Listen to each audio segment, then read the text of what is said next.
სტუდია.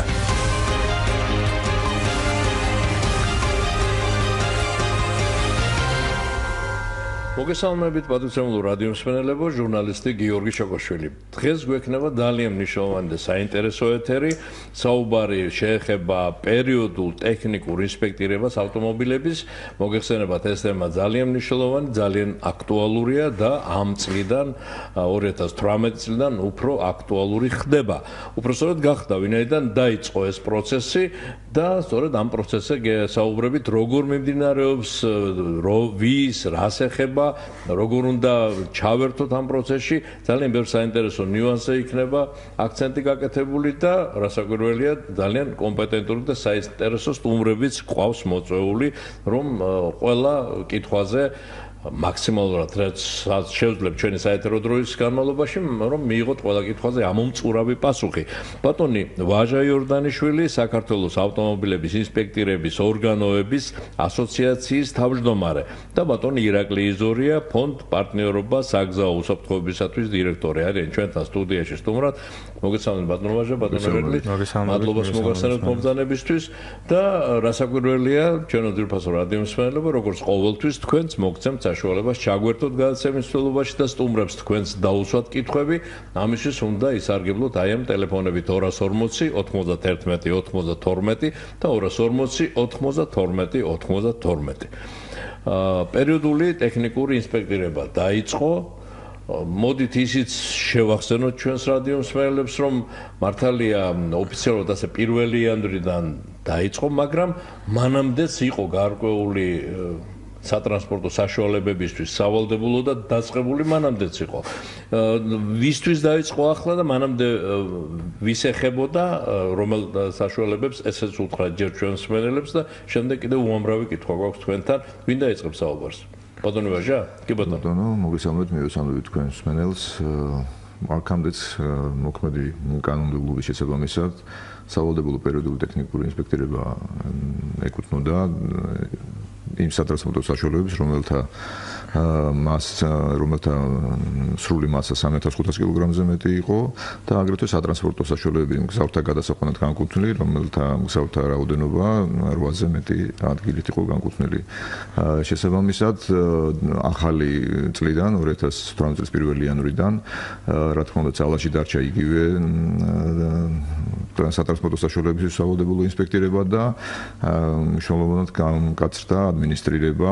ამ კუთხით შეიძლება ითქვას, რომ სავალდებულო არ იყო მათთვის? სავალდებულო იყო მანამდეც, ეხლაც სავალდებულო არის, ასევე უბრალოდ აქ საქმე იმაშია, რომ მხოლოდ და მხოლოდ მომართვიანობა იყო 14% არსებული, ასე ვთქვათ, იმ სატრანსპორტო საშუალებებიდან, რომლებიც რეგისტრირებული იყო, მხოლოდ 14% მოდიოდა ინსპექტირებაზე. შესაბამისად, ახალი რეგულაციების მაინც მათ მფლობელების კეთილ განწყობაზე იყო. აქ რამოდენიმე ფაქტორია. სავალდებულოობა არ იყო? აქ რამოდენიმე ფაქტორია სავალდებულო იყო, თუმცა ადმინისტრირება მაგალითად გეტყვით, რომ 10 ლარი იყო ჯარიმა, მხოლოდ და მხოლოდ ფიზიკური პირებისთვის. 2018 წლის პირველი იანვრიდან გამკაცდა ჯარიმები და გახდა 50 ლარი ფიზიკური პირებისთვის და 200 ლარი იურიდიული პირებისთვის. შესაბამისად, ასევე თქვათ, წინა პერიოდში შეიძლება ადმინისტრირება ნაკლებად ეფექტური იყო, რამე თუ თქვათ, გზებზე უნდა გაგვეჩერებინა ავტომობილი, რომ გვენახა მისი პერიოდული ინსპექტირების ვადები, ახლა შესაძლებელია უკვე ეს ელექტრონული პროგრამით, შესაბამისად პატრულ ინსპექტორს ცდომა აქვს ელექტრონულ პროგრამასთან და მას შეუძლია, თქვათ, ზედმეტად აღარ გააჩეროს სატრანსპორტო საშუალება, რომ გაარკვიოს მისი ვადა ინსპექტირების. გაჩერების გარეშე შეიძლება პირდაპირ გაჩერების გარეშე შესაძლებელია უკვე დადგინდეს ვადა პერიოდული ტექნიკური ინსპექტირების, რომ ზედმეტად არ გაჩერდეს ისეთი მცხვილი, რომელიც ავტომობილსაც თქვათ ვადა აქვს პერიოდული ტექნიკური ინსპექტირების, ანუ როდესაც ნახავს, რომ თქვათ არ აქვს ვადა, მაშინ ხდება უკვე გაჩერება და შემდგომ უკვე შესაბამისი ღონისძიებების მიღება და თუმცა აქვე საინტერესოა ის, რომ თქვათ, როდესაც შემოვა ჭკვიანი კამერების ის ფუნქცია, როცა დაემატება, რომ მათ შეუძლია თქვათ ელექტრონულ პროგრამაში გადაამოწმონ უკვე ვადები პერიოდული ტექნიკური ინსპექტირების, ამ შემთხვევაში შესაძლებელია უკვე ჯარიმები, ხო, გარეშე შესაძლებელია უკვე ჯარიმები მივიდეთ, ასე ვთქვათ, მისამართზე. ბატონო, კიდევ ბევრი კითხვა გვაქვს თქვენთან, ირაკლი ჩავდოთ ახლა საუბარში. ირაკლი, მე უკვე წარგადგინე როგორც ფონდის პარტნიორობა საგზაო უსაფრთხოებისთვის დიექტორი.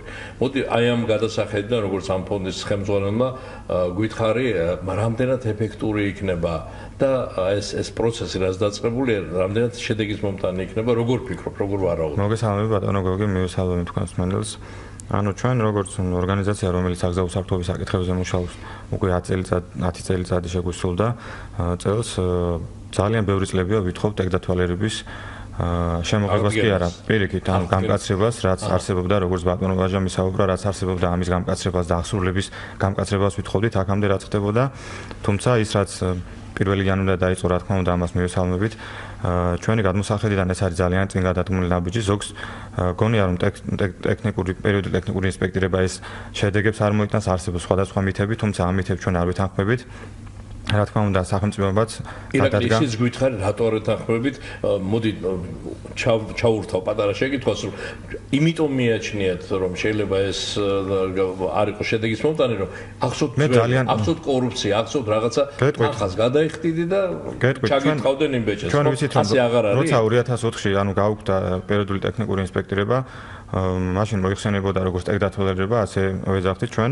მაშინ იყო კორუფციის წყარო, დიდი ბუდე იყო, ამიტომ ვითომ ამის ამოსაფლელად გაკეთდა, თუმცა შემდგომ პერიოდში ეს სისტემა ნელ-ნელა დაიხვეწა, მაგრამ უფრო მაქსიმალურ სიღრმისეულ ჩარევებს საჭიროებდა.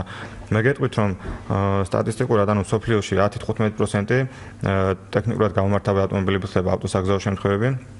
ეს არის ერთ-ერთი გამოწვეული მიზეზი ასევე და რაც შეეხება ყველაზე დიდი პრობლემა, რაც ქალაქ თბილისში არის და სრულიად საქართველოს აწუხებს, ეს არის გამონაბოლქვის პრობლემა. ჩვენ ვიცით, რომ დაახლოებით თბილისში 91% ავტომობილებისგან გამონაბოლქვით არის ჰაერში ეს მავნებელები გაბნეული, ხოლო საქართველოს მასშტაბით 71%-ს ითვლის ავტოსატრანსპორტო სექტორიდან. ამიტომ მნიშვნელოვანი ნაბიჯი არის, რა თქმა უნდა, ამის დაწყება, თუმცა სახელმწიფომ გადადგა გარკვეული შეღავათები დააწესა, ანუ არ მოხდება ისე, რომ თავიდანვე დაიწყოს იმ სტანდარტებით შესრულება ამ ყველაფერს, როგორც არის სხვადასხვა ევროპულ ქვეყნებში მოთხოვნილი, თუმცა ის სტანდარტები, რითაც ვიწყებთ, აუცილებელი ამის შესრულება და მე მაქვს შანსი, რომ მიმართო მოსახლეობას, ყველამ უნდა გაიაროს აუცილებლად ტექნიკური ინსპექტირება, შეიძლება რაღაც ვადებზე იყოს საუბარი, თუმცა იმ ვადაზე ადრე შეიძლება ადამიანი მივიდეს, თვითონ ეს არ არის მხოლოდ ის, რომ ადამიანი იხდის ფულს და რაღაც მოვალება მოიხადა. პირიქით, მას უნდა აინტერესებდეს თავისი ავტომობილი რამდენად ტექნიკურად გამართული არის, რამდენად ტექნიკური გამართული ავტომობილის გადაადგილება და გადაყავს თუ არა ბავშვები ტექნიკურად გამართული ავტომობილები. ჩვენ ვიცით, რომ საგზაო შემთხვევების დროს ასეთი ტექნიკურად გამომართული ავტომობილები დაახლოებით 30-40%-ით იზრდება სიცოცხლესათვის საშიში რისკი. ამიტომ ეს ყველაფერი უნდა ავირდოთ და არ უნდა დაველოდოთ იმ 60 ლარის გადახდას, თუნდაც რაღაცა დროის მოსვლას გარკვეული ვადის დაწესებისას, როცა ჩვენ მივალთ და შემდგომ მოგვიწევს რიგებში დგომა. პირიქით, ყველანი ვეცადოთ, რომ ადრე უნდა მივიდეთ, შემოწმებული მანქანებით ვიაროთ ავტომობილები და შესაბამისად უსაფრთხოდ და კომფორტულადაც გადავადგილდებით. ისევ ბატონი ვაჟა ჩავთვალოთ საუბარში, ბატონო ვაჟა, თქვენ გვიპასუხეთ შეიძლება ამ კითხვაზე, რამდენად გარანტირებული იქნებიან მძღოლები და საზოგადოება, რომ ის ცენტრები, რომლის ცენტრები არ ქვია ინსპექტირების ორგანოები, რომელთაც გაერთიანების ხელმძღვანელი თქვენ ხართ, იმუშავებენ კეთილსინდისიერად და არ ექნება იქ ადგილი რაღაცა გადახვევას, გადახრას. მინდა გითხრათ, რომ ჯერ კიდევ შარშან, როდესაც დაიქირავა მთავრობამ შვეიცარიული კომპანია HGS ამ კონკრეტული სფეროს კონსულტირებისთვის მათი დასკვნის შესაბამისად უკვე დეკემბერში 2017 წლის 1 დეკემბერს გამოვიცა ტექნიკური რეგლამენტები, ეს არის მოთხოვნები პირველ რიგში ტესტირების ცენტრების მიმართ. ну ასევე რა თქმა უნდა გამზომი ხელსაწყობის მიმართ, პერსონალის მიმართ და აქ მნიშვნელოვანი არის ის საკითხი, რომ თქვათ შესაბამისი აღჭურვილობის გარდა მოთხოვნილი არის ცალკე მოსაცდელი ოთახი მწყოლებისთვის, რაც გულისხმობს იმას, რომ მწყობლი თვითონ ტესტირების პროცესზე არ დაიშვება, მას იმისთვის განკუთვნილი არის ცალკე სივრცე, სადაც შეუძლია დააკვირდეს პროცესს. შესაბამისად ინსპექტორი გაატარებს ავტომობილის ინსპექტირებაზე, ჩააბარის შესაბამის დოკუმენტს უკვე პროცესის დასრულების შემდეგ.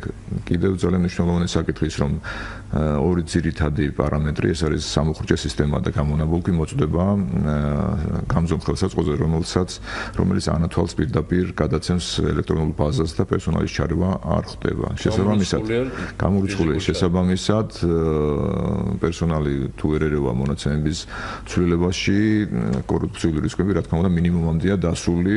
აქედან გამომდინარე, აი მნიშვნელოვანი ნაწილი ის, რომ პერსონალს არ აქვს საშუალება ამ ძირითად პარამეტრების ჩარევისა, ეს ერთ-ერთი ძირეული საკითხია კორუფციის თქვათ აღმოსაფხვრელად.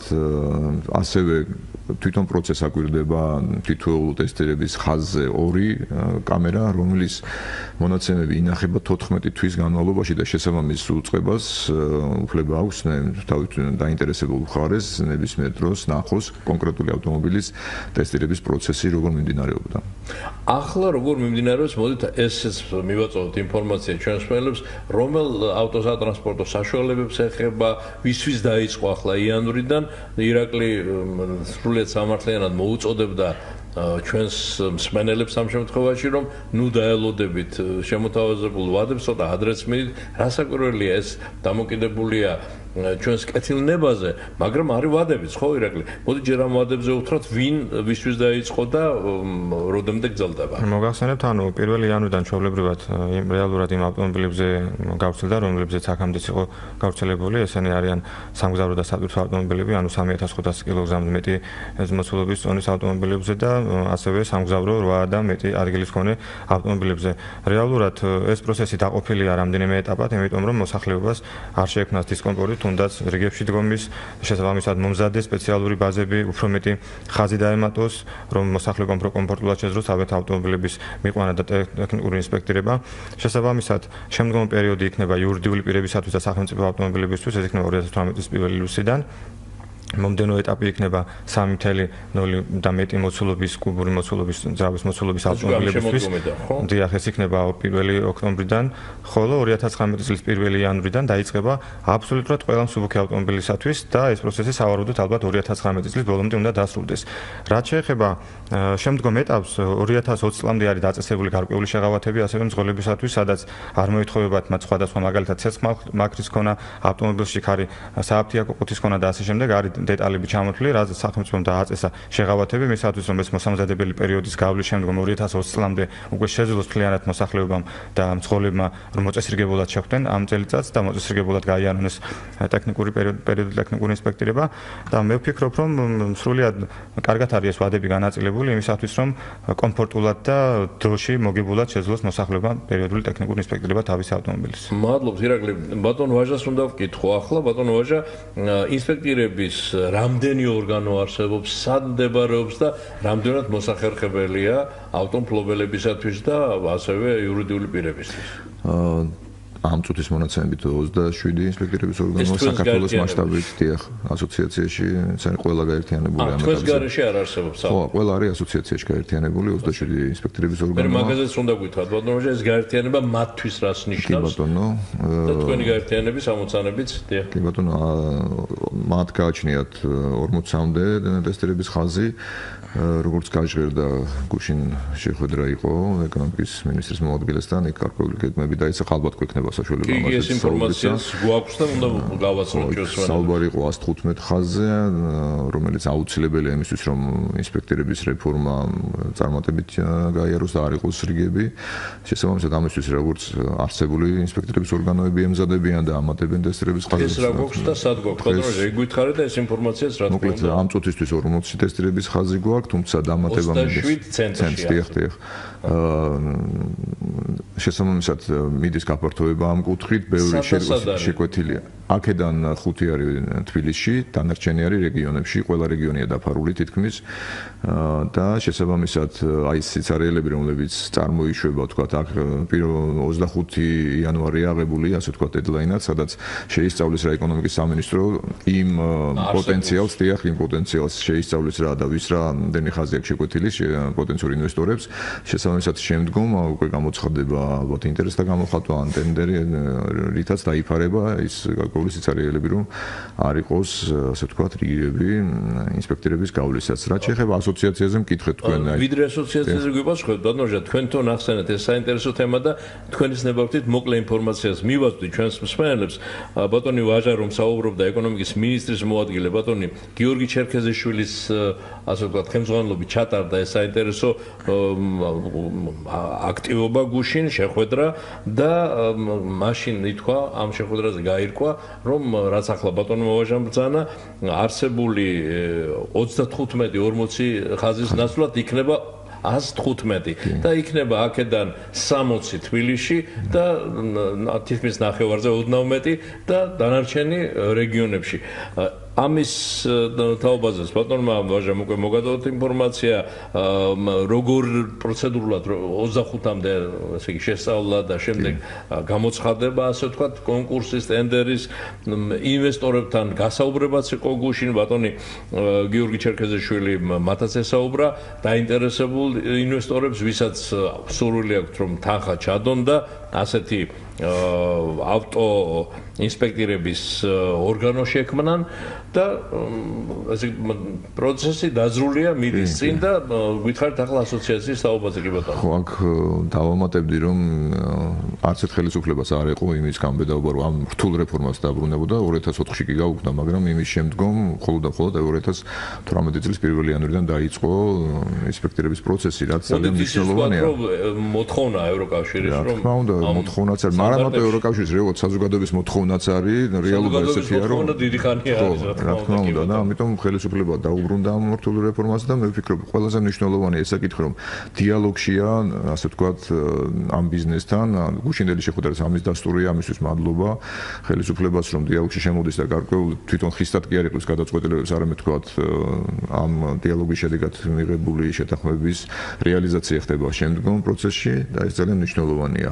რაც შეეხება ასოციაციას, ასოციაცია შეიქმნა 2 წლის წინ, აქ იყო საუბარი იმაზე, რომ ფაქტურად დაქსაქსული იყო სისტემა, ყველა დამოუკიდებლად ფუნქციონირებდა, თუმცა ჩვენ შევქმნით სისტემა, სადაც ყველა საერთო ინტერესი განხორციელდა, ეს შეიქმნა ერთიანი ელექტრონული ბაზა, რომელშიც დღესაც ყველა ინსპექტირების ორგანო მუშაობს და ამ ელექტრონული ბაზისთან წვდომა აქვს უკვე სახელმწიფო სტრუქტურებს, როგორიც არის ეკონომიკის სამინისტრო, როგორიც არის თქვათ პატრული ეკიპაჟი, რომელიც უშუალოდ განახორციელებს ადმინისტრირებას ამ ელექტრონული ბაზის მეშვეობით, პერიოდულად ხდება პერსონალის ტრენინგი, მათი კვალიფიკაციის ამაღლება, შესაბამისად ის დღევანდელი ის შეხვედრა გუშინდელიც ასე ვთქვათ ასოციაციის ეგიდით მიმდინარეობდა და აი საერთო მიზნებისთვის ძალიან მნიშვნელოვან ასე ვთქვათ სამუშაოებს ახორციელებს ჩვენი ასოციაცია თითოეული წევრისთვის და ასევე მე ვფიქრობ თვითონ ამ სისტემის სწორად წარმართვისთვის და იგივე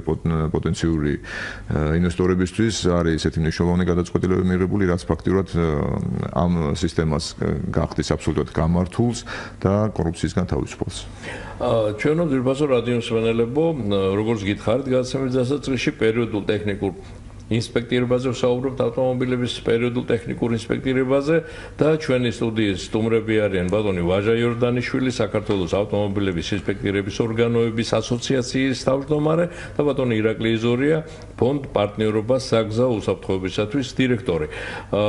თუ მათთან შეკითხვები გექნება, ტელეფონები ჩართულია 240 91 92 და 240 92 92 და კიდევ ერთი მნიშვნელოვანი შეხსენება, ჩვენ ვართ ღია ეთერში, მაგრამ გადაცემა იწერება და ნებისმიერ დროს შეგიძლიათ მისი განმეორებით მოსმენა, თუ კი გექნებათ ამისი სურვილი, შედით ჩვენს ვებგვერდზე, რომლის მისამართია 1TV.g 1TV.g და ღია სტუდიას მიულად მოძებნით იქ, როგორც ვიდეო, ასევე აუდიო გამოსახულებას, ასევე აუდიო ჩანაწერს. მსმენელი გველოდება, ჩავთვალოთ მსმენელი, მოვისმენთ მის შეკითხვა. ალო გისმენთ? გამარჯობა ბატონო გოგი. გესალმებით გესტუმარს და ორი შეკითხვა მაქვს. ბატონო. ჩვენ რითი გავიგოთ ის, რომ რომელიღაცა მანქანების კატეგორიებს საერთოდ რამდენიმე წელი არ შეიძლება შეეხოს დათვალიერება, თუ მით უმეტეს მათში არის როგორც იცახიან ჰიბრიდულები 3-4 ან 5 წელი მიუხედავად იმისა, რომ უკვე ამ მანქანების ნაწილი ჩამოდის ნაავარიები პრაქტიკულად ან გინდათ ახალი გამოყვანი მანქანა ჰიბრიდული იქნებათ, რომელიც არ უნდა იყოს და მოხდა გაუშვათ ძიმი ავარიაში. და ის აი შეკეთდა ზერელეთ. ეგ იმას ნიშნავს, რომ იმაზე ძველი მანქანა, რომელიც ავარიაში არა მომხდარი, იმას სულ უნდა იორდეს დათვალიერება და ახლად ნავარული მანქანი, ახალი მანქანა, რომელიც უფრო საფრთხის შემცველია, იმას არ უნდა შეეყოს რამდენიმე წელი, ეს როგორ უნდა გავიგოთ და დისკრიმინაცია ხო არის იმ კაი მანქანების პატრონებისადმი, აი ესეთი დამოკიდებულება და მეორე.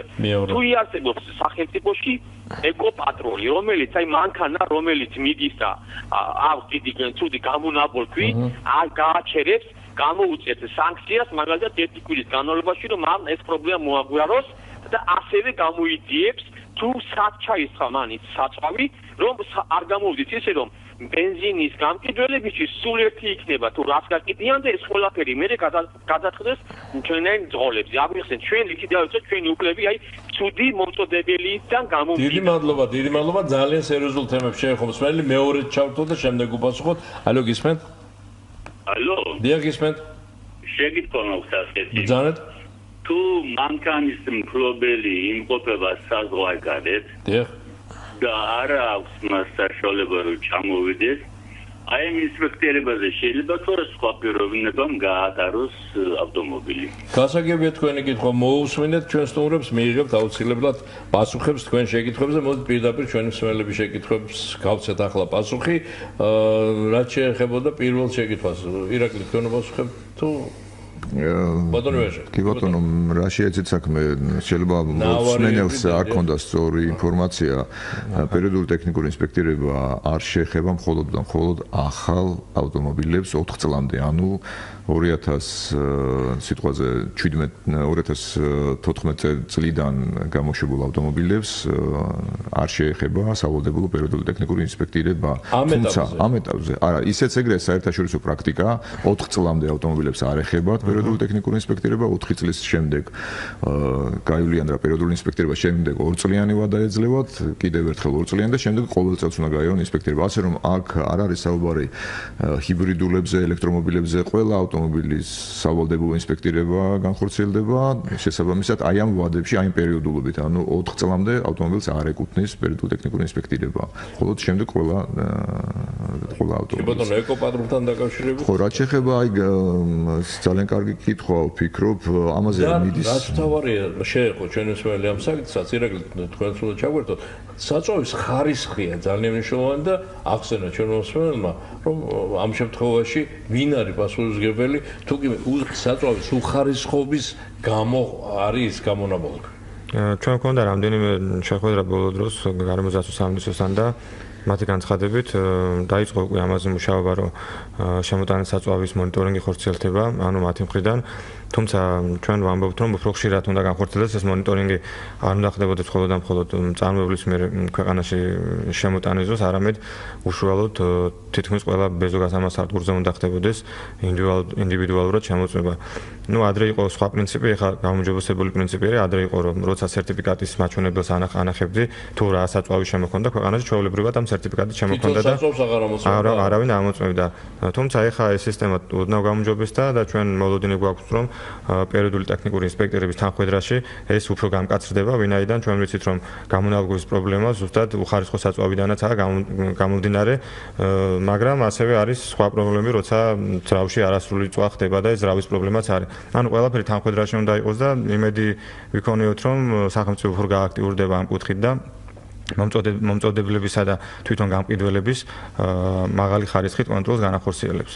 და ეკოპატრონთან დაკავშირებით აქ ერთი მნიშვნელოვანი დაამთავრეთ ირაკლი. აქ ერთი მნიშვნელოვანი საკითხია ის, რომ საწვავის ხარისხზე როცა ვსაუბრობთ, აი ჩვენ ვსაუბრობთ, რომ მხოლოდ 14% მოდიოდა იმ სავალდებულო ინსპექტირებაზე, რომელთაც ეკუთვნოდათ გავლა ინსპექტირების.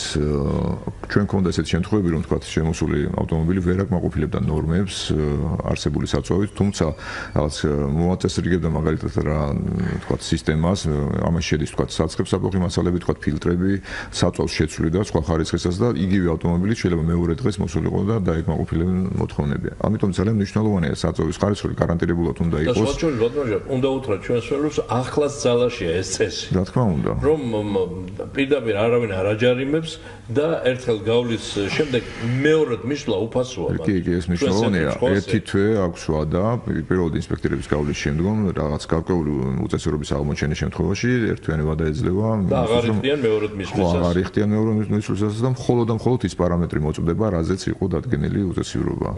ასე რომ გამონაბოლქვის და კუთხით საწვავი მნიშვნელოვანი კომპონენტია, რა თქმა უნდა. და ეს ეკოპატრული რაც ახსენა ჩვენოსმა ხო, აქ ანუ ეკოპატრულთან დაკავშირებით, ანუ ცალკე პატრულს ეს ფუნქცია რა თქმა უნდა არ აქვს და შესაბამისად თუ ავტომობილი ტექნიკურად შემოწმდება და დადგინდება არის თუ არა ეს ავტომობილი გამონაბოლქვის მავნე ნივთიერებების ზედმეტად გამომყოფი, ეს რა თქმა უნდა ტექნიკური პერიოდული ინსპექტირებით უნდა დადგინდეს და შეიძლება სხვა ქვეყანაში იყოს ეკოპატრულის კომპონენტები და არის კიდევაც ვიცი რამდენიმე ქვეყანა, თუმცა ვფიქრობ საქართველოში ალბათ ჯერ არ არის მზად იმისათვის რომ ცალკე ეკოპატრულები ყავდეს, ვინაიდან ჯერ არა ვართ იმ სტანდარტებზე ასული მაღლა. ჩვენ ვიწყებთ მინიმალურიდან, როცა ავალთ მაქსიმალურამდე და იმ 2020 წლის მერე შესაძლებელია ვისაუბროთ იმ ეკოპატრულზე და ინდივიდუალურად ადგილზე მოხდეს ავტომობილის შემოწმებაც კი.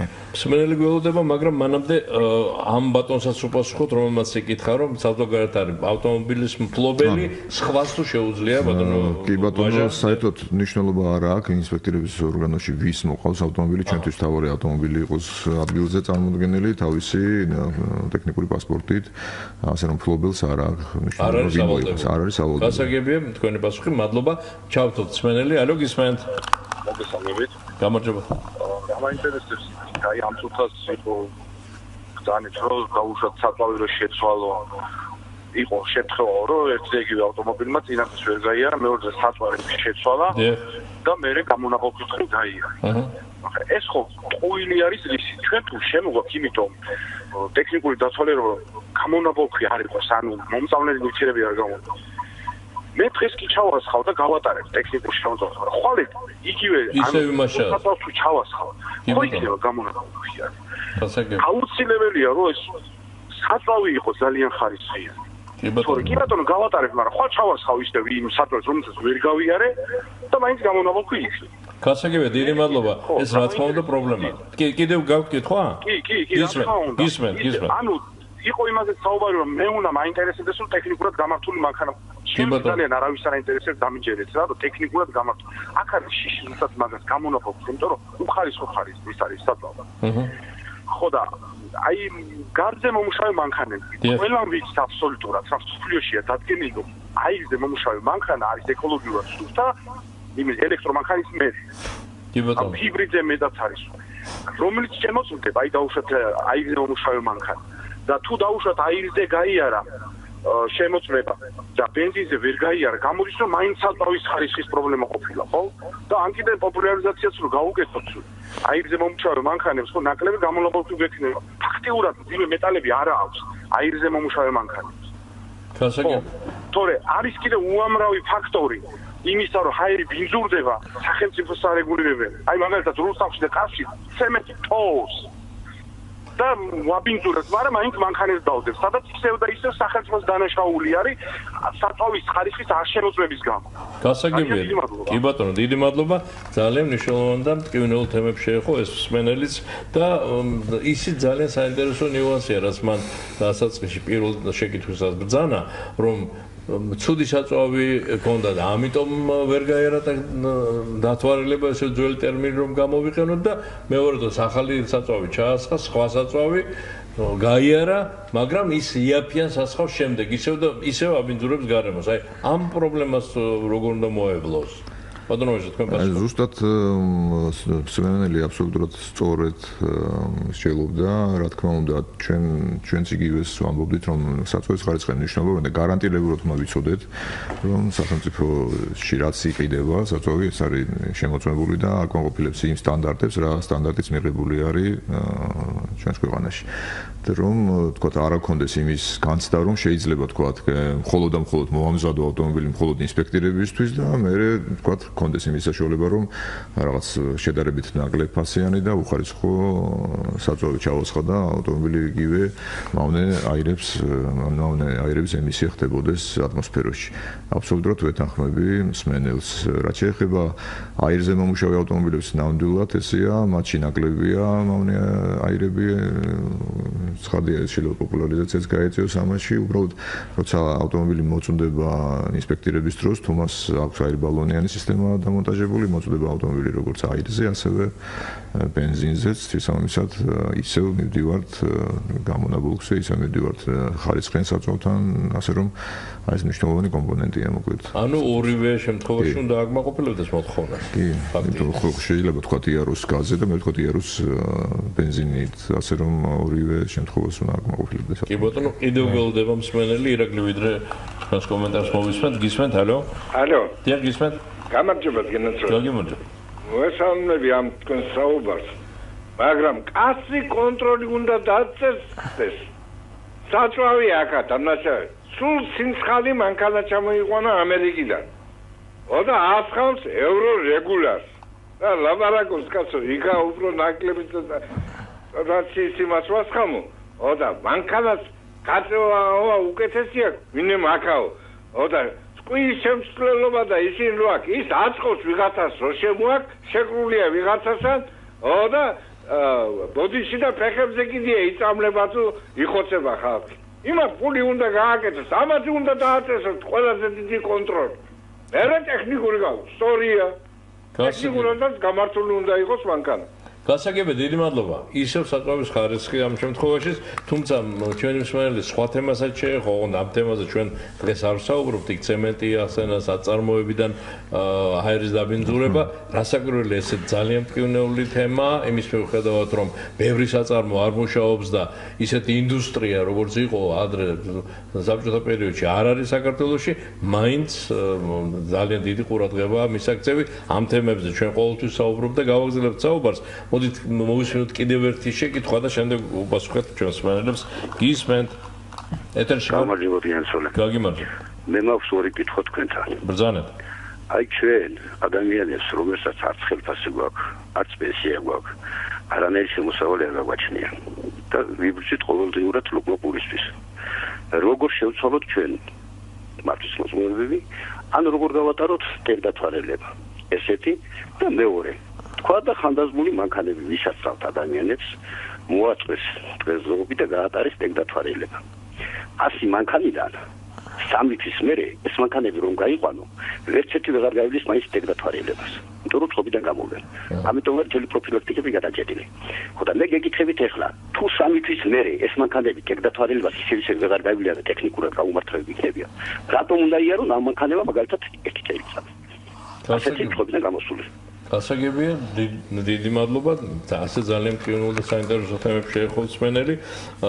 თუ შეიძლება უპასუხოთ ირაკლი, თქვენ გინდოდათ კომენტარი წინა დე? კი, ანუ წინა სულ მინდოდა კომენტარი, უბრალოდ პერიოდული ტექნიკური ინსპექტირება მხოლოდ გამონაბოლქვთან ვიცით რომ არაა დაკავშირებული. აქ არის კომპონენტი მეორე არის ეს, რომელიც საგზაო სატრანსპორტო შემთხვევებთანაა პირდაპირ მიბმული, ანუ ავტომობილის ტექნიკური გამართულობა, იქ არის სხვადასხვა რაღაცეებზე, მაგალითად, რამდენად ვარგა თუ არ ვარგა მუხრუჭი, საჭის მექანიზმი როგორ მდგომარეობაშია, ძალიან სხვადასხვა ბევრი პარამეტრია. ჩვენ ვიწყებთ, რა თქმა უნდა, პატარა პარამეტრები ძალიან მცირე ჩამონათვალია იმ დიდი სიიდან, რაც რეალურად უნდა შემოწმოს ავტომობილში. მე გეტყვით, რომ ძალიან ბევრი ბოლო დროს პირადად შევეცადე რამდენიმე საგზაო შემთხვევას, რომელიც უბედურ შემთხვევაში ჩაითვალა და ეს სტატისტიკურად აღერიცხა როგორც ანუ არც ნასვამობა, არც სიჩქარის გადაჭრა, უბრალოდ დაუდგენელი მიზეზით იქნა ჩაწერილი, თუმცა დიდი ალბათობით მე მჯერა რომ ეს იყო ტექნიკურად გაუთმართავი ავტომობილები. პირადად შევწრები ვარ ფაქტს, როცა სამგზავრო სამარშრუტო ავტომობილი, რომლებსაც მგზავრები გადაყავს, სანამ არ მოკვდება ეს ავტომობილი, მანამდე არ ხდება სავალი ნაწილების და მთელი იმ სისტემის შეცვლა, რაც რეალურად უნდა შეცვალო და უსაფრთხოდ გადაიყვანო და კომფორტულად ეს მგზავრი, ხო?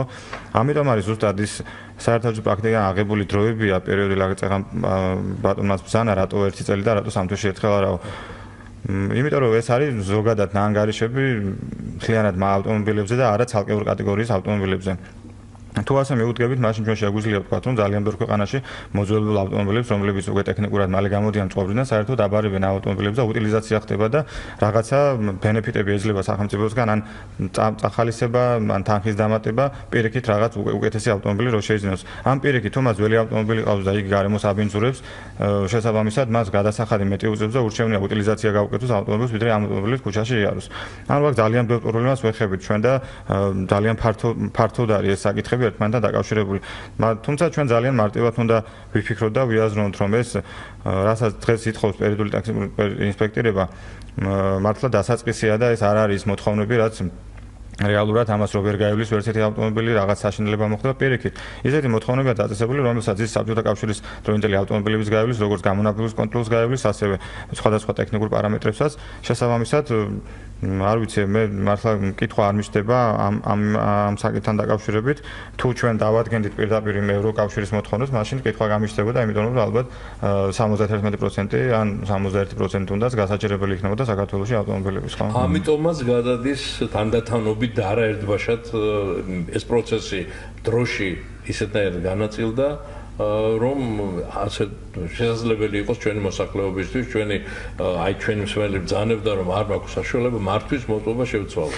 არა და მართვის მოწვევის შეცვლა შეიძლება ჩვენს პირობებშია რთული, თორე დაახლოებით 30 ლარი ჯდება, ხო? ხო, 15 ლარი თვითონ უშუალოდ მართვის მოწვევის შეცვლა. კი, და მანამდე ის ეგრეთ წოდებული სამედიცინო ცნობა. თქვენ კიდე ირაკლის ნათქვამს დავაზუსტებ, ისე არ გაიგოს მსმენელმა, რომ ეს მხოლოდ და მხოლოდ მოსაკრებელი იმისთვის, რომ უნდა მივიდეს და გადაიხადოს თანხა და ძალიან ლოიალურად მიდის პროცესი უშუალოდ ავტომობილის შემოწმების. უბრალოდ ყველა შემთხვევაში მცხოვრის გარკვეული ძალისხმევა დაჭირდება იმისთვის, რომ მოაწესრიგოს ავტომობილი. ამისთვის საჭირო მინიმუმ დააკმაყოფილოს ის მოთხოვნები, რაც დღევანდელ დღეს არის ტექნიკურ რეგლამენტში გათვალისწინებული და თავისთავად ეს არის ჩვენი ტექნიკური რეგლამენტი მთლიანად აგებულია ევროდირექტივა 2009 წლის დირექტივაზე და შესაბამისად ის მოთხოვნებია, რაც ევროპაში მოქმედებდა 2009 წლიდან. შესაბამისად აქაც რაღაც მაგალითად შერბილებულია საწვავში მავნე აირების კონკრეტულად კი ნახშირშანგის შემცველობა, თქვა თუ იყო 0.5% უნდა ყოფილიყო ამ გარდამავალ პერიოდში 0.8-ია გაზრდილი CO2-ის შემცველობა დასაშვები ნორმა. ასე რომ იგივე თქვათ მუხრუჭები რა თქმა უნდა გამართული უნდა იყოს და ის უნდა აკმაყოფილებდეს როგორც ცალკეულ ღერძებზე მუხრუჭების ძალა, ასევე თანაფარდობა მათ შორის რაღაც გარკვეულ ცდომილებას არ უნდა აჭარბებდეს, ასე რომ ავტომობილი ყველა შემთხვევაში მოწესრიგებული უნდა იყოს. იგივე საქარემინას ეხება, მაშუქფარებს ეხება, იგივე ესაც ელემენტარულია და ისედაც უნდა კონდეს ავტომობილი. უნდა კონდეს და ამისთვის უნდა მოაწესრიგონ, ვისაც არ აქვს მოწესრიგებული ავტომობილი. სხვა შორის ჩვენ მომსვენელმა სრულიად სამართლიანად ბრძანა ის, რომ პირველ რიგში ჩვენ ვართ დაინტერესებული, რომ მანქანა იყოს მოწესრიგებული. ასე უნდა იყოს ნებისმიერი მძღოლი, რა თქმა უნდა, და ავტომფლობელი. გველოდებიან მსმენელები, მათი კითხვები მოვისმინოთ. ალო, გისმენთ? ალო, გამარჯობა, გესმით ხმა? კი, გვესმენთ, გითხრათ. ბატონო გოგი, თქვენ საბჭოთა წარსული გაიხსენეთ და მართლაც საბჭოთა კავშირი ამ ქვეყანაში არ დამთავრდა, როგორც ჩანს და მე თქვენ სტუმართან მაქვს კითხვა და ოღონდ სრული სერიოზულობით ვსვამ ამ კითხვას და მოლოდინი მაქვს, რომ პასუხს მივიღებ გაჯერებულ ცოდნით და არა რაღაცა დემაგოგიას. ჩემი მანქანა, ბატონო, ჩემო, ოღონდაც მითხარით, ჩემი საკუთრებაა თუ სახელმწიფოსი? თუ ჩემი საკუთრებაა, იქნება მაქვს უფლება რა ფერის მანქანით ვივლი, ჩემს საკუთრებას რას ვუზავ, იქნება მაქვს ამის უფლება, რომელ მდინარეში გადავაგდებ, ხო მაქვს ამის უფლება, ხო? რას ჩავასხავ ჩემ მანქანაში, უმაღლესი კლასის და უმაღლესი ხარისხის ბენზინს თუ შამპანურს თუ ჩვეულებრივ წყალს, ამის უფლებაც ხო მაქვს? ამდენი შეზღუდვა, ეს არ შეიძლება, ის არ შეიძლება, ეს ჩაასხით, ის გამოცვალეთ, ეს ფარკი ასე დააყენეთ, ისე გააკეთეთ, ასე გააკეთეთ. აი ეს არის საბჭოთა კავშირი, მეტი კი არაფერი არ არის, როცა საკუთრება თუ ჩემია, ბატონო, მომეცით უფლება, როგორც მინდა, ისე მოვექცე ჩემს საკუთრებას. თუ სახელმწიფოსია, მაშინ თქვით, რომ არა, მანქანა თქვენი კი არ არის, სახელმწიფოსია. გასაგებია, მადლობა. მეორე მსმენელი გველოდება, მისი კითხვა მოვისმინოთ ჯერ. გამარჯობა. გაგიმარჯოთ. იქით რა მაინტერესებს, რამდენი არის გადასახადი ამ ტექ დათვალიერებაზე? მანქანის. იმიტომ რომ ეს ხო სახელმწიფოს აინტერესებს, რომ ჩვენ გამართული მანქანებით ვიაროთ და არა იმითი და რატო უნდა იყოს ეს ფასიანი, პირიქით უფასო უნდა იყოს ან დაბალი ფასი, რომ უფრო იოლად გაატაროს დათვალიერება ადამიანმა და მეც ვიქნები დაინტერესებული, რომ გამართული მანქანა მქონდეს და ამითი რატო უნდა სახელმწიფო იმითი უნდა იყოს დაფინანსები და არა ჩვენი ჯიბიდან უნდა შევიდეს კიდე გადასახადი. გასაგებია, მადლობა ზარისთვის. ჯერ იმ ბატონს უპასუხოთ შამპანური შესხმა რომ უნდა, რა თქმა უნდა ეს ვის გავიგეთ როგორც იყო ნათქვამი, მაგრამ სერიოზული პასუხი მოგახსენებთ, როდესაც ყავს ჩვენ ავტომობილი, შეიძლება საკუთრება არის ჩვენი რა თქმა უნდა და უფლება გვაქვს რასაც გვინდა ის ჩავასხათ. როგორი ფერიც გვინდა ფერის ავტომობილი ვიყოლიო, თუმცა როცა გავდივართ უკვე გზაზე, გზა არის ჩვეულებრივად, საზოგადოებრივი ადგილი, სადაც ჩვენ გვიწევს მოძრაობა, შესაბამისად სახელმწიფო ადგენს კანონებს, იმიტომ რომ ჩვენ ამ გზაზე არ დავარღვიოთ მოძრაობის წესები, არ ვიაროთ ისეთი ავტომობილით, რომ საფრთხე შევქმნათ სხვა ადამიანებს. თუნდაც საფრთხე შევქმნათ ჯანმრთელობის კუთხით, თუნდაც საფრთხე შევქმნათ ჩვენს გარემოს. ზუსტად ეს არის, თორე ახლა ავტომობილის როცა საკუთრებაში მყავს, ვიცით რომ ფერსაც ჩვენ ვარჩევთ და ვასხამთ იმ ბენზინს, რაც ჩვენ გვინდა. უბრალოდ, როცა ჩვენ ვეხებით უკვე საზოგადოების სივრცეს, ამ შემთხვევაში უკვე სახელმწიფო ერება ამ ყველაფერში და ეს ყველამ კარგად ვიცით და ასეც უნდა ხდებოდეს. აქ საპირწონე ძალიან ეს არათანაბარია, ჩვენ გვაქვს საუბარი ადამიანის ჯანმრთელობაზე, ასე ვთქვათ, მის უფლებაზე, რო სიცოცხლის უფლებაზე და როდესაც გზაზე გადის გამომართავი ავტომობილი, ეს არის მომეტებული საფრთხის მქონე და რა თქმა უნდა, ბატონმა ირაკლიმაც ახსენა, რომ 15% არის საგზაო შემთხვევების, რომელიც გამომართავ ავტომობილებზე მოდის საერთაშორისო პრაქტიკით არის ეს დადასტურებული და გაცილებით უფრო ფატალურია შედეგი გამომართავ ავტომობილში, როდესაც ხდება საგზაო შემთხვევა, იქ ადამიანების დაშავების გაცილებით უფრო მძიმე შედეგები გვაქვს, ასე რომ ეს არ არის კერძო საკუთრება, მხოლოდ ის ნივთი, რომელიც სახლში დევს, ეს არის საზოგადოების სივრცეში გადაადგილების საშუალება და საზოგადოება დაცული უნდა იყოს მაქსიმალურად. მადლობა, ვიდრე უპასუხებთ საფასურთან დაკავშირებით, კიდევ ორი მსმენელი გველოდება, მათი კითხვები მოვისმინოთ ახლა, ოღონდ მე ბოდიში უნდა მოვუხადო ჩვენს რადიო მსმენელებს, რომ მე მსმენელს ვეღარ ჩავთავთ, ვინაიდან დრო გვეწურება. გისმენთ, ალო? ალო? დიახ, გისმენთ. კიდევ მე გიკავშირებით, ცემენტის თვალზე ხო თქვი. კი ბატონო. რა მინდა იცით? ცემენტზე სხვა დროს ვისაუბროთ, კი ბატონო. ხო, არა, ეგ უბრალოდ გლობალურ მესმის, გასაგებია, კი ბატონო. მე ძალიან მინდა რომ ჩემი ავტომობილი არც ჩემი ჯანმრთელობა დავაზიანო, არც სვისი. ჩემი შვილების და არც სვისი შვილების. როგორც გამონაბოლქვით და თავარი. ტექნიკური მდგომარეობა რომ ნამდვილად ავტოსაგზაო შემთხვევა. მაგრამ აი ბატონმა ძალიან ზუსტად ბუნებრივი აიზერო რა. ორივეზე უნდა შემოწმდეს. აი ავტომობილმა გაიარა დაუშვათ, ხიარა და გაივლის, იმიტომ რომ არაა გამონაბოლქვი, აი ეს მომუშავეს და მე ბენზინზე შემოწდა და იმაზე ვერ გაიარა. ვინ არის დამნაშავე მაგ შემთხვევაში? ანუ აი ვის მოსთხოვე, ეციან რომ შენი მანქანა ახლა ბუნებრივი აიზი არაა გამონაბოლქვი, მაგრამ ბენზინზე აქვს გამონაბოლქვი. ესე გამოდის რომ საწავია ხო დამნაშავე. მე არსებობს ის კატალიზატორების თემა რო იყო, რაღაც მე მგონი გპ-ში გამოიგონე. ცოტა გადაიწია ამ თემას. ქართული კატალიზატორი რომელიც ძალიან იაფია, მაგრამ არც იმისი პოპულარიზაცია არ ხდება. მე ვუყურებ იმასაც შევეხე რომ თუნდაც გზების ინფრასტრუქტურა ეგ ხომ მანქანებს აზიანებს. რა თქმა უნდა. და მე ჩვენან ყავს ხო ეს გაუმართავი მანქანები ზუსტად არა მარტო სიძველისგან, არამედ ინფრასტრუქტურისგან. მე მაგას შევეხე, ზეგან მინდოდა რომ ანუ სახელმწიფომ რაღაცა თავისი გასაკეთებელი ძალიან დიდი არის, მაგრამ რომ ჩვენ ტექნიკურად გამართული მანქანებით ვიაროთ. როგორც საწავის ისე ინფრასტრუქტურის და აი ძალიან გსხოთ გამეცა პასუხი მანქანამ გაიარა გამონაბოლქვის ის რა ქვია ბუნებრივი აირზე და ბენზინზე იგივე მანქანამ ვერ გაიარა თქვენ ხომ ზარეთ რომ ორივეზე უნდა გაიაროს ვინ არის დამნაშავე გასაგებია დიდი მადლობა ზარისთვის და უპასუხოთ ახლა ჩვენს მსმენელებს ჯერ საფასურთან დაკავშირებით ქალბატონმა დასვა ეს კითხვა ცოტა უფრო ადრე და ჯერ მას უპასუხოთ მსუბუქი ავტომობილების შემთხვევაში ღირებულება 60 ლარია ყველა დანარჩენი უკვე 100 ლარების ანუ ეს ხება როგორც სამგზავრო სატრანსპორტო საშუალებებს ასევე სატვირთო სატრანსპორტო საშუალებებს მოკლედ მსუბუქი სამგზავრო ხომ გესმოთ რა თქვა რომ ამას ჩვენ რატო უნდა ვიხდიდეთო რატო სახელმწიფო არ იხდის ის რომ თვითონ ეს დათვალიერება, ეს პროცესი თანხასთან არის დაკავშირებული, ეს რასაკვირველია, არავის არ უკვირს, იმიტომ რომ უკვე ითქვა იმის თაობაზე, რომ ეს არის კერძო დაწესებულებები, ეს ავტომობილების ინსპექტირების ორგანოები არის კერძო და იმის თაობაზეც მოგახსენეთ უკვე ჩვენ გადაცემის მსვლელობისას, რომ ქსელი ფართოვდება, 115 ხაზი იქნება საქართველოში ახლო მომავალში და ეს ყველაფერი კეთდება სახელმწიფოს და კერძო ინვესტორების ურთიერთშეთანხმების საფუძველზე, ხომ ასეა, მაგრამ ეს სფერო არის ძირითადად ასე ვთქვათ, კერძო სექტორი აქ თანხის გადახდის გარეშე არ გამოვა, მაგრამ კერძო სექტორის სამუშაო. სახელმწიფომ გადაიხადოს მინიმუმ თუ ანგარიშებთ რომ მილიონი ავტომობილია, რომელიც გზებზე მოძრაობს საქართველოში და მეტი კიდევ, ეს იმას ნიშნავს, რომ სახელმწიფომ ყოველ წელს 60 მილიონი უნდა გადაიხადოს, ასე რომ ჩვენი სახელმწიფო ჯერჯერობით ალბათ არ არის ესე მძლავრად, რომ ვთქვათ ეს გარკვეული ხარჯები გაითვალისწინოს ბიუჯეტში და შესაბამისად არ არის ესეთი პრაქტიკა ალბათ სოფლიოში, სადაც ვთქვათ სახელმწიფო აფინანსებდეს პერიოდულ ტექნიკურ ინსპექტირებას და მინდა აი წინამძღოლებს მეორეთაც რომ დარეკა, ვთქვათ ვინ არის დამნაშავე, რომ ვთქვათ მე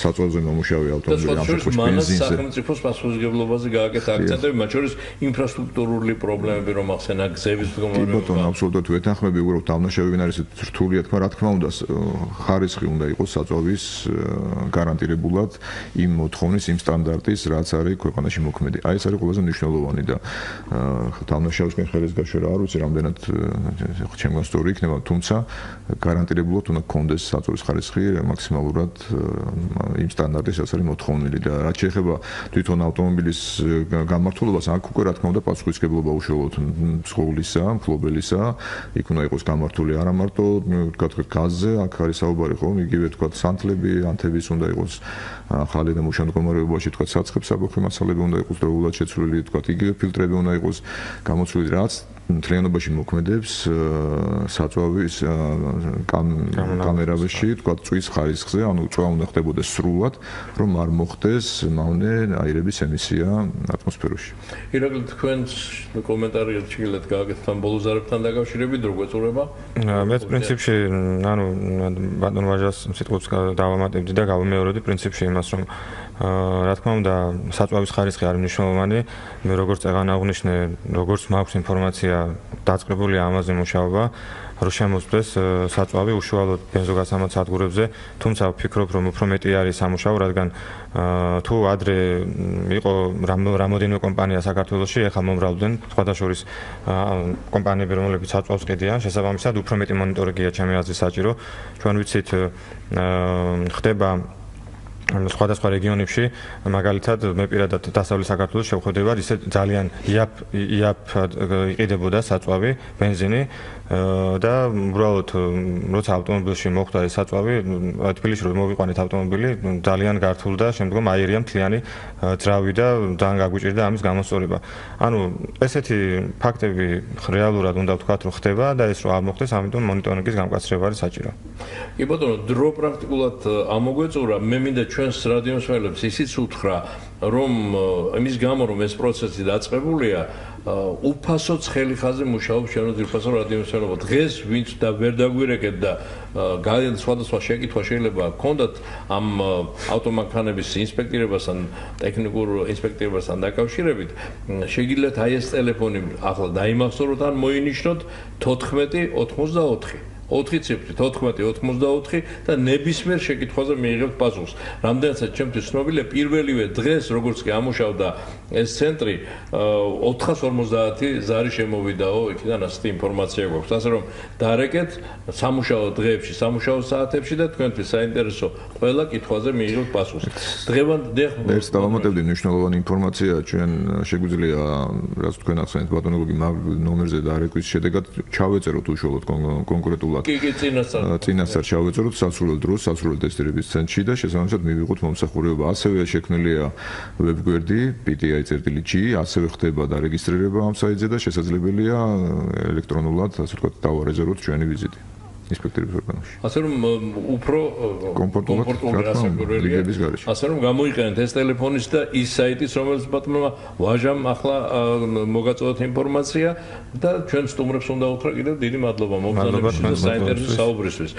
შეგახსენებთ ჩვენო ძირფასო რადიო მსმენელებო, რომ დღევანდელ გადაცემას სტუმრობდნენ საქართველოს ავტომობილების ინსპექტირების ორგანოების ასოციაციის თავმჯდომარე ბატონი ვაჟა იორდანიშვილი და ფონდ პარტნიორობა საგზაო უსაფრთხოებისათვის დიექტორი ბატონი ირაკლი იზორია. თქვენთან ერთად ბატონო ირაკლი, ბატონო ვაჟა, მადლობა მინდა მოვახსენოთ ჩვენს მსმენელებს აქტიურობას. ყველას დიდი მადლობა, ვინც დაგვირეკა და ვინც ვერ დაგვირეკა, ვინც გვისმინა, ყველას მადლობა. ნათი არველაძე, ლელა ვაშაკიძე, თია ბიჭაშვილი და გიორგი ჩოკოშვილი მუშაობდით გადაცემაზე. ჩვენ ღია სტუდიაში შევხვდებით უკვე ხვალ. ასე რომ ხვალამდე გემშვიდობებით.